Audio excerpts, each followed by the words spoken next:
It's the SKOR North Twins Show. All right, SKOR North Twins Show. We are inching closer and closer to opening day. We are just 21 days. Oh, we have the graphics department is here. We're back.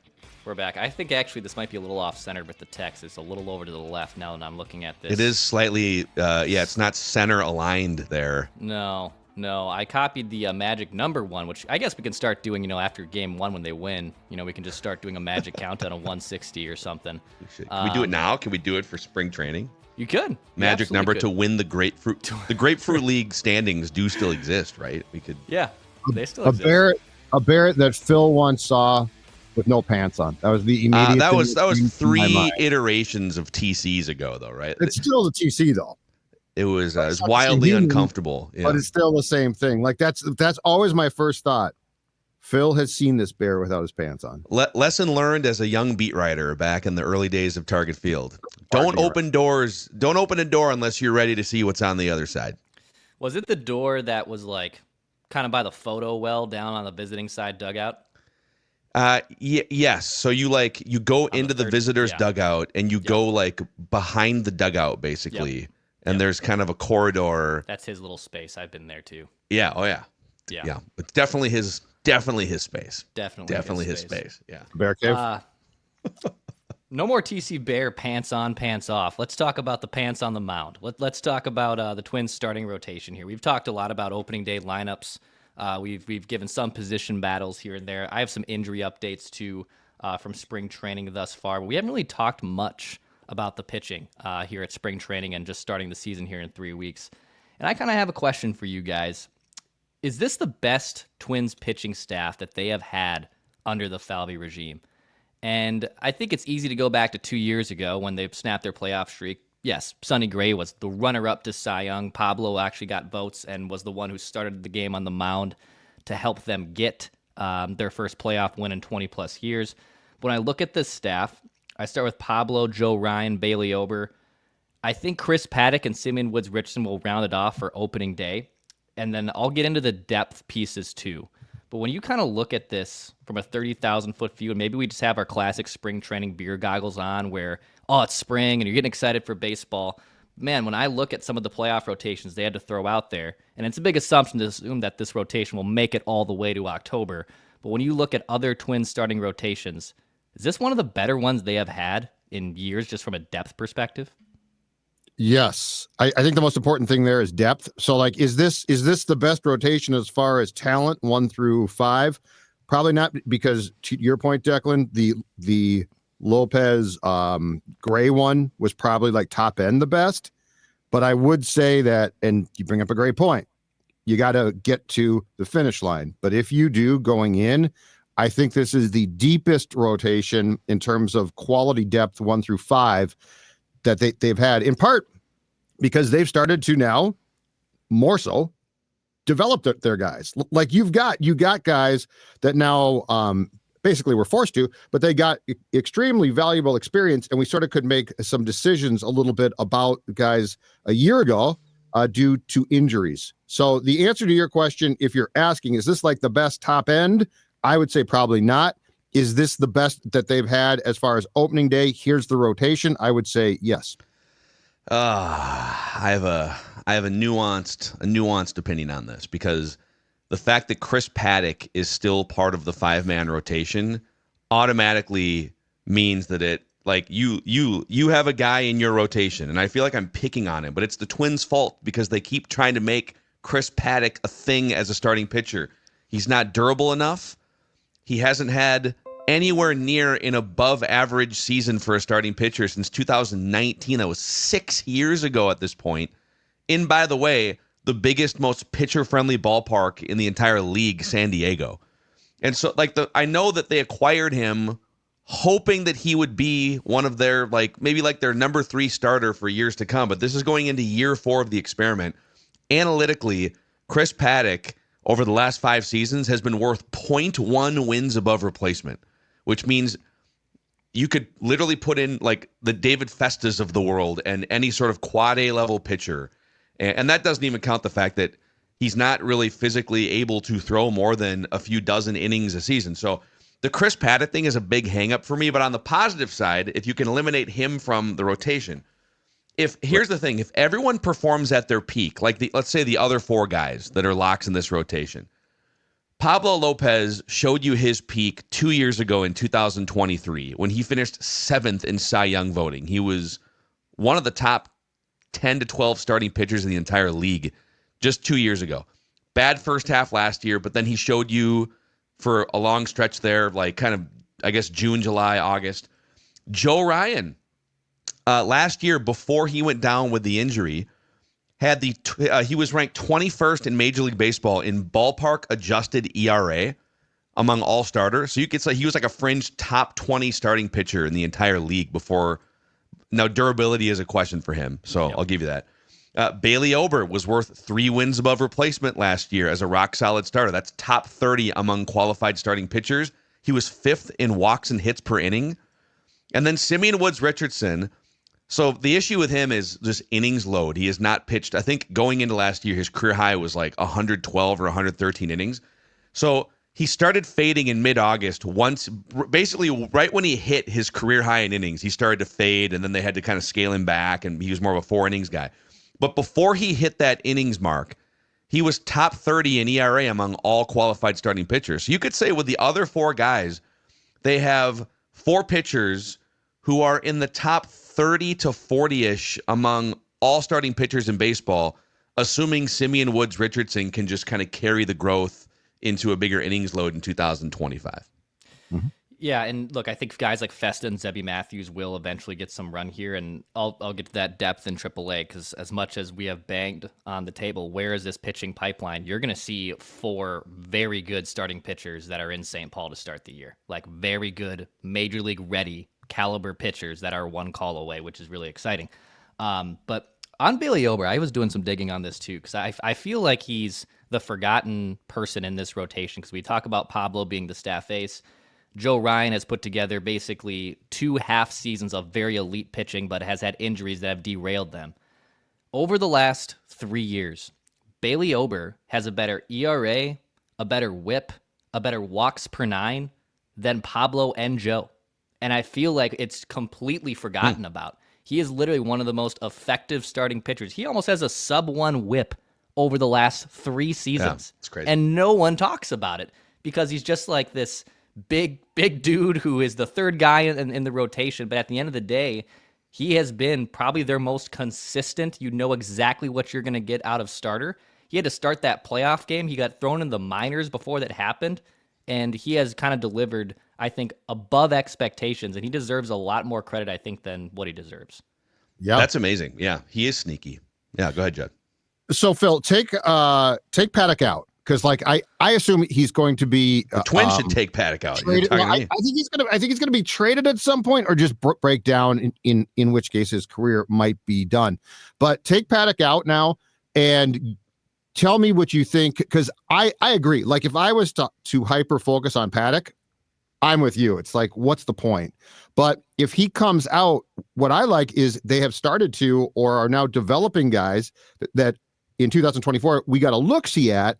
So that's my point, is I like the depth of the rotation with homegrown guys now. And if Paddock's out and is not the canker sore of the rotation, I think that there's a discussion about the fact that there is depth here. It's developing, and that's why I think this is the best depth that a Falvey team has had as far as the starting pitching staff goes. Yeah, well, I had a canker sore last week. Just God. It's sort of like a canker sore because they flare back up. Yeah, it's like canker sore's gone. Oh, it's not gone. You bite your lip then? That's Quit the Paddock. picking at it with your tongue. Okay, that's salt, the worst. And especially someone like Phil and I who love salt and sauce. That's a bad recipe for a canker sore, man. Yeah, no, you're right. You can put some salt in the canker sore, and it's excruciating in the short term, but it does help the healing process. But there's nothing worse than the Paddock canker sore, where the problem's about to be gone, and then you bite your lip. Okay, would you that's the Paddock. Would you rather commit to Paddock for the first 3 months or Louis Varland? Another round of Louis Varland in the rotation. Paddock. Well, yeah, because I also, yes, but I would rather just resolve the Paddock thing Yeah. and begin to move somebody else in, because that's what I think we've seen enough to know that between Festa and Matthews, I think one of those guys is going to take a step. And my guess is it's Festa for 2025. And I get it. Like you're making those guys earn it. You're trying to make them win the job through performance, and that's acceptable. I mean, obviously they don't have a Skubal or what I mean, like Zach Wheeler, what he has been with the Phillies the last couple of years. They don't have a guy quite on that level. I mean, Pablo Lopez flirted with that a couple of years ago, but they just have 3 or 4 rock solid. If you go back the last 2 years too, I'll just use wins above replacement. So all starting pitchers the last 2 years, National League, American League, all blended together. Pablo Lopez, 11th in WAR. And then you have Joe Ryan, even with the injuries, 31st in WAR, which, by the way, WAR is cumulative, so it includes durability. Joe Ryan is 31st in WAR despite not being durable, which tells you something about his talent. If he can get out there for 180 plus innings, he might be one of the 10 to 15 best pitchers in the game. I don't think that's a stretch. And then Bailey Ober is right behind him, 32nd in wins above replacement the last couple years. So they literally have 3 of the top 32 wins above replacement starting pitchers in their rotation, and 4 other guys that they're kind of dabbling in, or maybe more when you go down the depth chart. So yeah, it's not like if we were to really be nitpicky, I would say give me some of those rotations where you have a Johan level guy at the top, and then if it thins out a little bit later, because Johan's going to be the stopper, as they say in baseball. The Twins don't have that guy, but it's a deep rotation with a bunch of like 2 and 3 starters is the way I would classify it.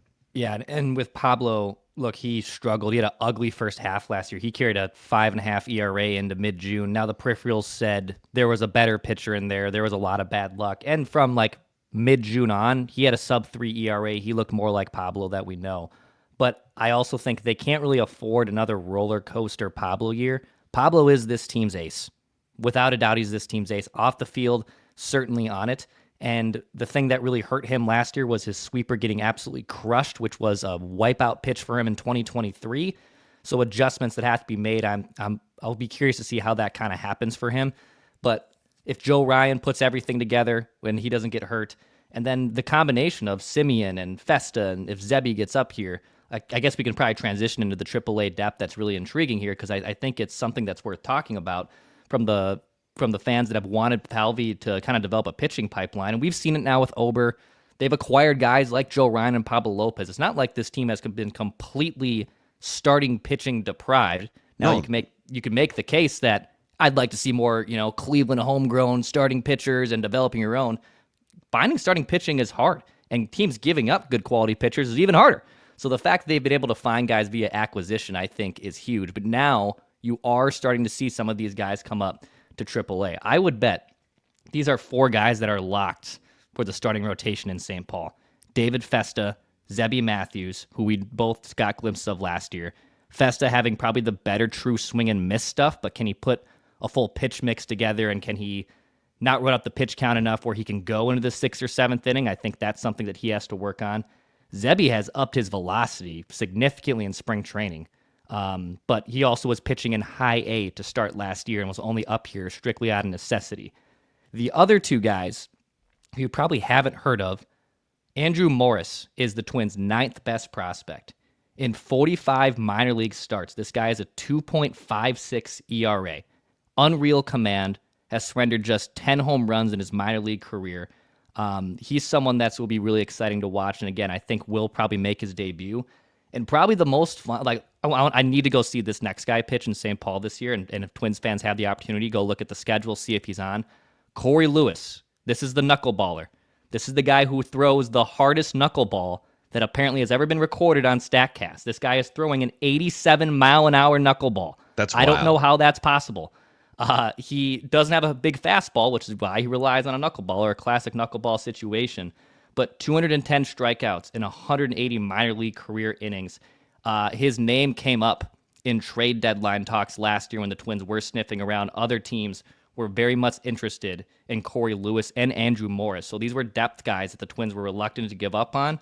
And now theoretically, they are one call away from helping out the Twins rotation. Can I say, just piggybacking off, like you just listed a bunch of talent, that there really isn't a pitching pipeline issue like maybe there was a few years ago. It took a while, and maybe in fairness to Falvey and company, there was a lot of systems and processes and things that they had to overhaul, because you went from the longtime Terry Ryan way of doing things, and that was very successful for a long time too.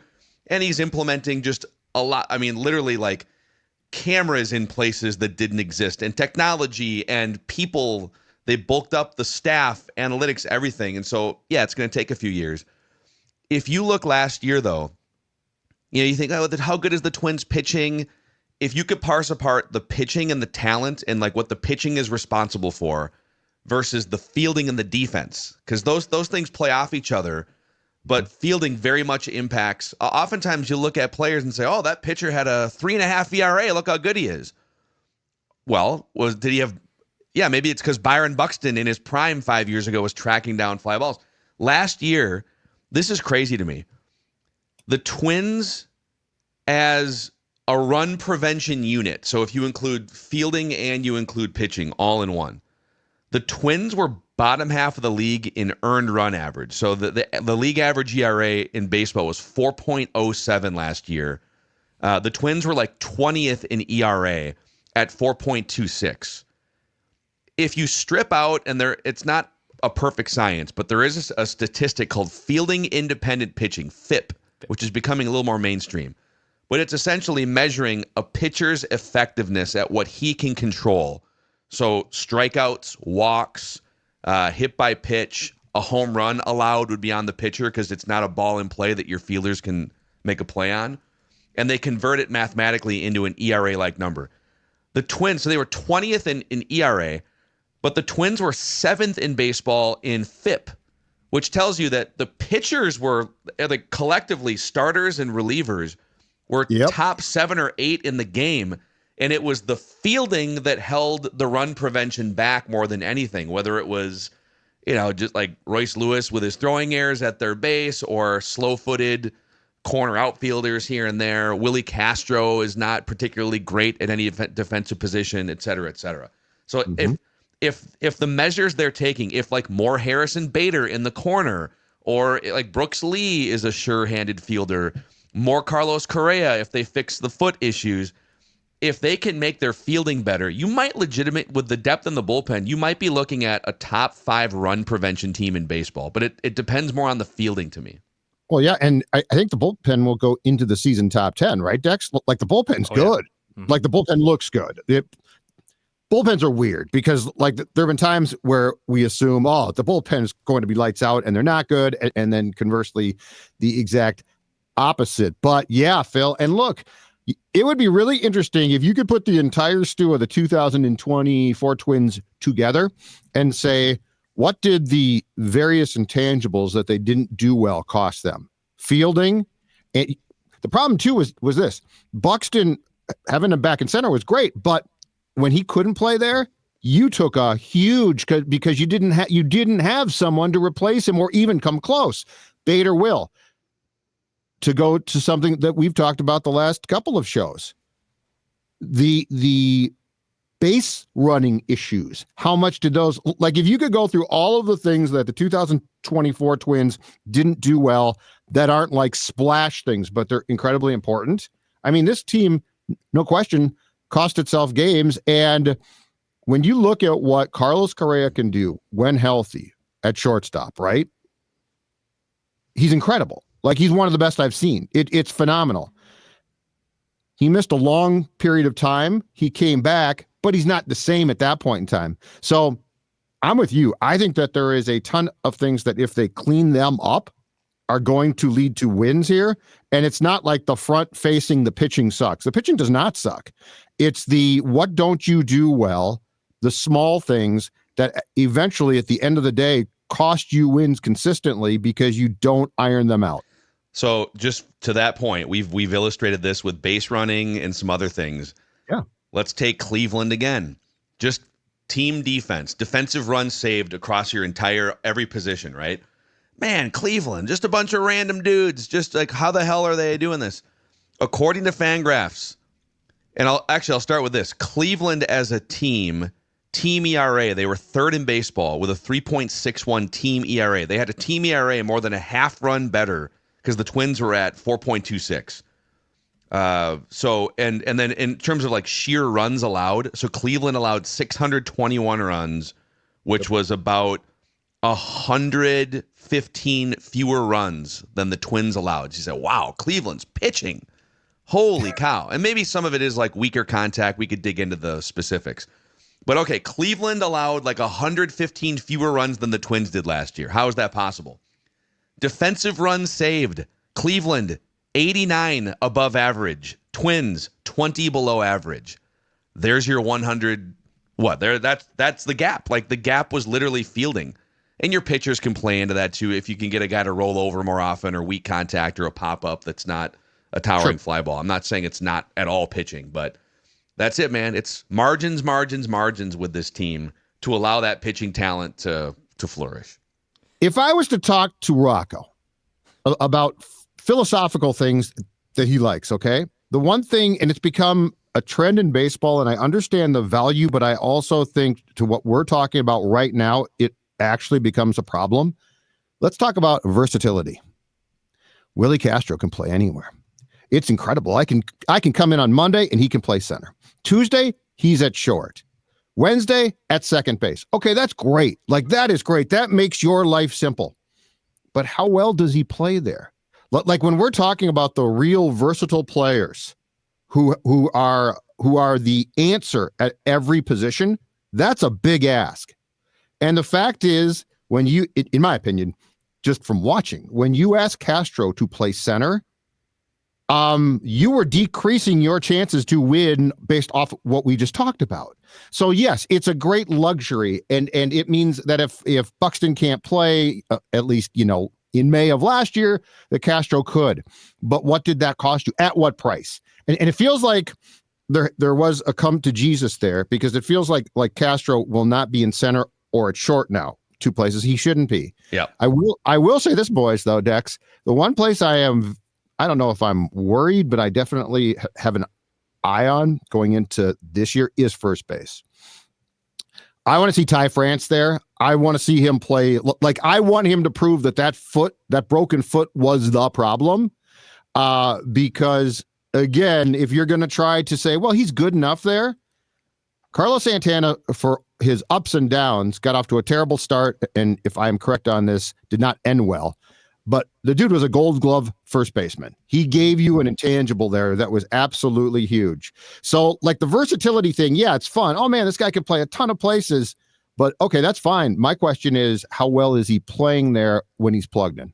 And you have to, like Cleveland, for example, they're losing Andres Jimenez, who they traded to Toronto, who was probably the best defensive second baseman. So you can maybe take away 20 defensive runs saved with what he was able to give Cleveland last year. But they're also swapping out, Naylor and Big Christmas for Carlos Santana, which they had a problem at defensive first base last year. So you will likely see a regression defensively at first base. I think with Ty France, can he not be a liability?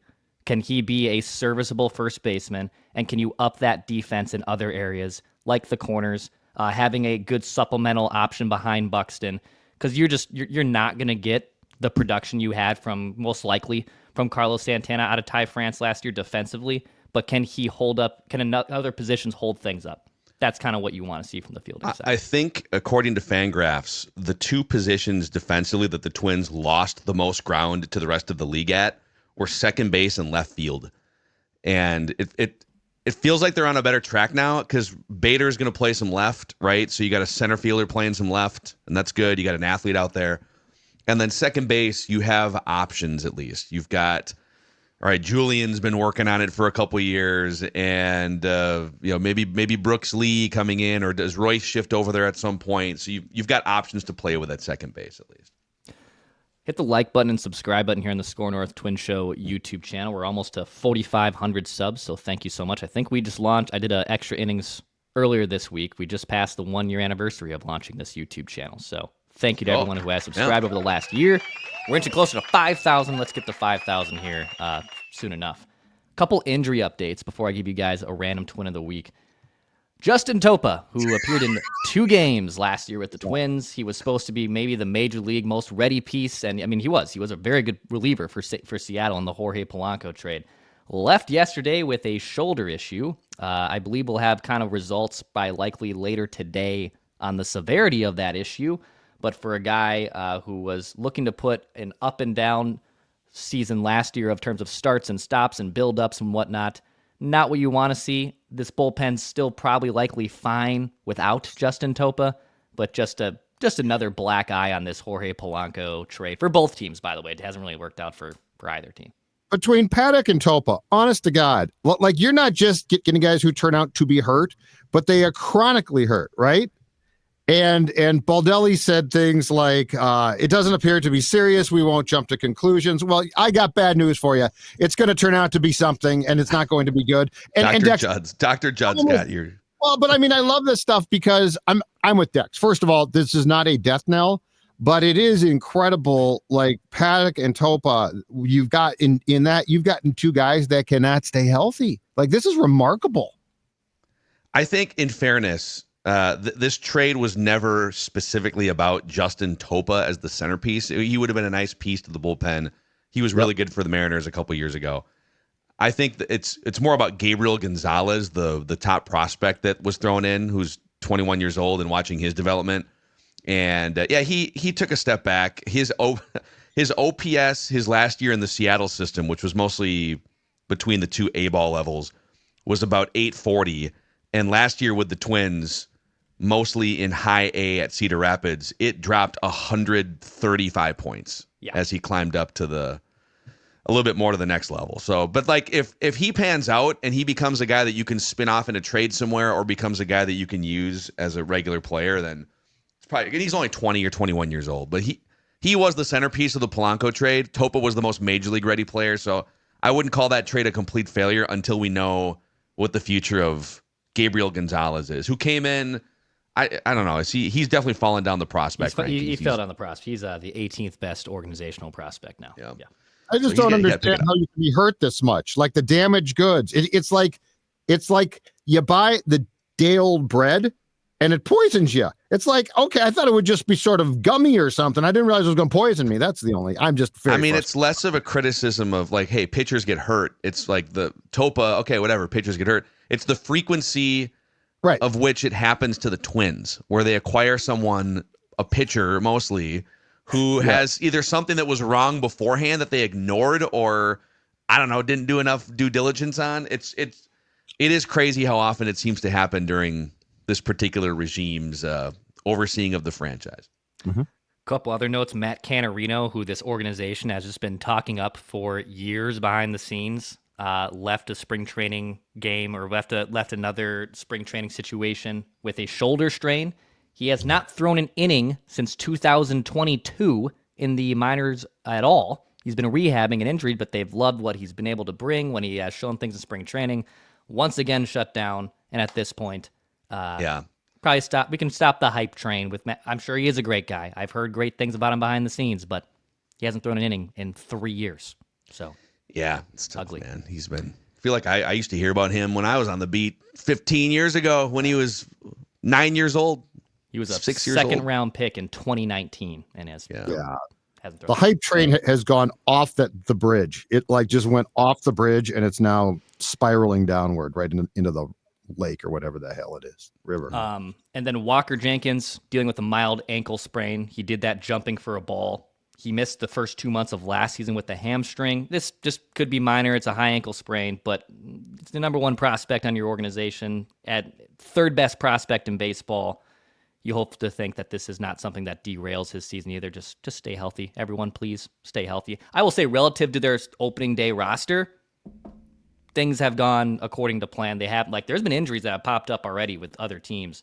So far, in their core players and their projected opening day lineup and roster, the Twins have, knock on wood again, have stayed pretty healthy. You know what the good news is? Now at least we know Justin Topa can join us at Kieran's for maybe like a pregame beverage, because he's going to be done with his training by the time pregame rolls around. I can see that. Come join us.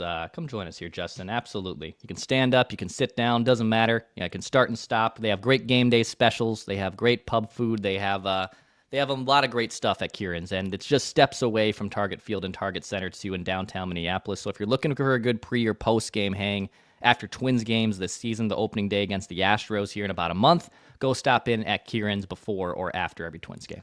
Also, a shout out to a North American Banking Company, a Minnesota-based banking company since 1998, and they're here to help you with a better banking experience. So whether it's just something basic like a new checking or savings account, or something bigger like buying a home, tackling a renovation, financing, maybe it's a new business, North American Banking Company will give you peace of mind about where you bank, personal relationships, which they specialize in, cutting-edge online tools. I also love that North American Banking Company is just invested in the Twin Cities.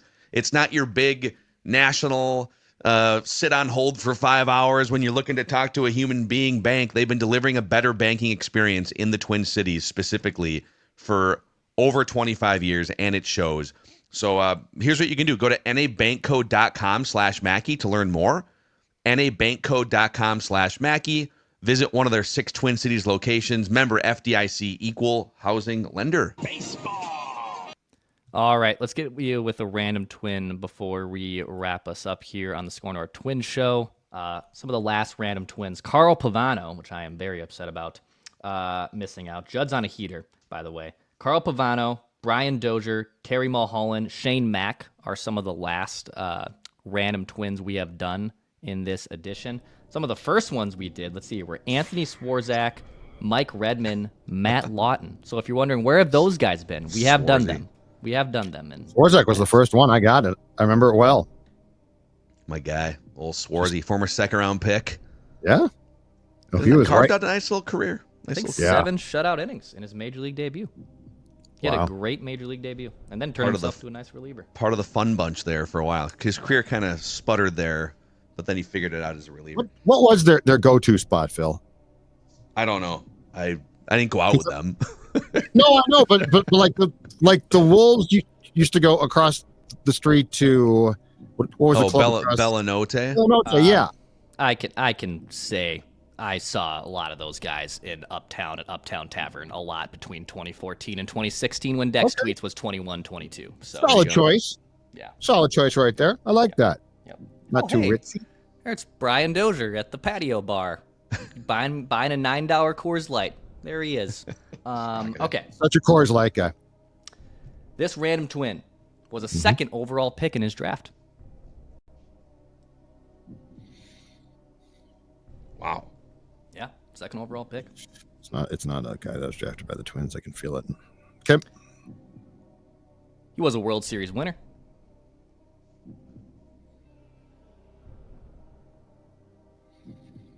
He's in the College Baseball Hall of Fame.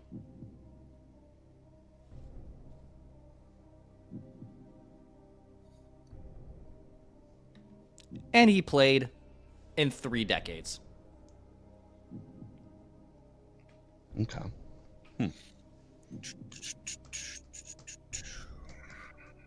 Now,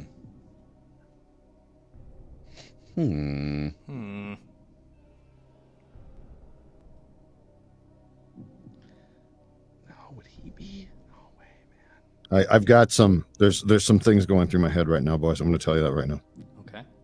Be alert. Judd is on one the last month. I don't think you're getting this devious and creative, but if you are, it's brilliant. Thank you. Yeah, you're welcome. Give you the credit. This random twin had a career WAR of 30.2. Second overall pick. This guy won the World Series. 3 decades might be much. Boy, I almost pulled the trigger on a guess here, but he didn't play college, so he didn't play college. Second overall pick out of college, man. It feels like it used to happen a little bit more for sure. Well, it happened. It's happened. Yeah, no, you're right. Wasn't like Dansby Swanson wasn't he like a college player, second overall? In I the think it was the first overall pick. First overall. In the 80s, I feel like it happened all the time with guys that I just watched in the College Baseball World Series. Mm-hmm. Okay, how about this for a clue? This might give you some type of a range. I mentioned he was the second overall pick, and he was drafted ahead of Matt Williams, Gary Sheffield, and Kevin Brown. I hope he was good. Gary Sheffield, Kevin Brown. This guy did play for a while. I'm going to take a guess. Okay. Although I don't know. Oh boy, I don't. My only thing is I don't remember him as a college player for sure, but it would be around this era. I keep going. Keep going. I'm close. I'm close. I'm very close. I'm going to pontificate. If never mind. If there was live odds right now, Judd would be like a minus 800 to win this, and I am a long underdog. But so he played. This random twin played for the Twins for just 117 games. Okay, I'm glad I didn't guess.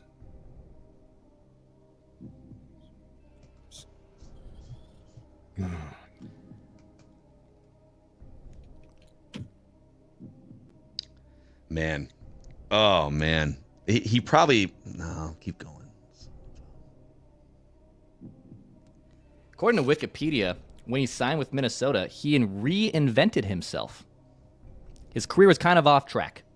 Twins tenure kind of put him back on track. He signed...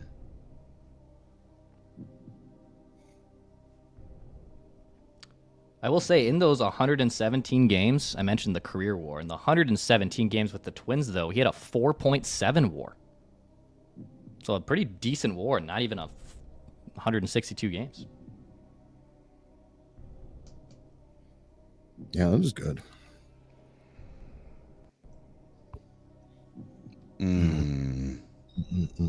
College baseball. Reinvented himself.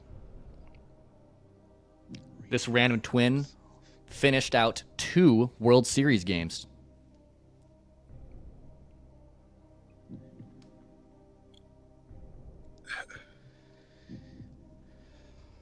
No. This guy couldn't have been drafted in that draft. God, this is good. You finished 2 World Series games? Mm-hmm. Okay, thanks.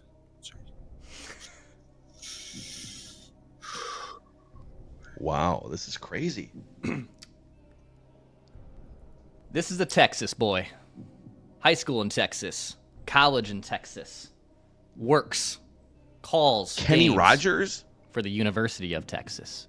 Incorrect. Not Kenny. Greg Rogers. Swindell. Yep. Greg Swindell. Ding, ding, ding. Judd is on a heater. Greg Swindell. That's good. I had narrowed it down to pitcher, late 90s, early 2000s. And I think we did Kenny. I think I did Kenny. I think you're right.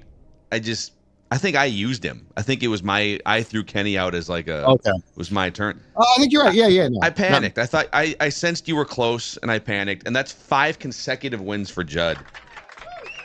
In the random twin of the week. I was lost. I am the It's Happening Twins.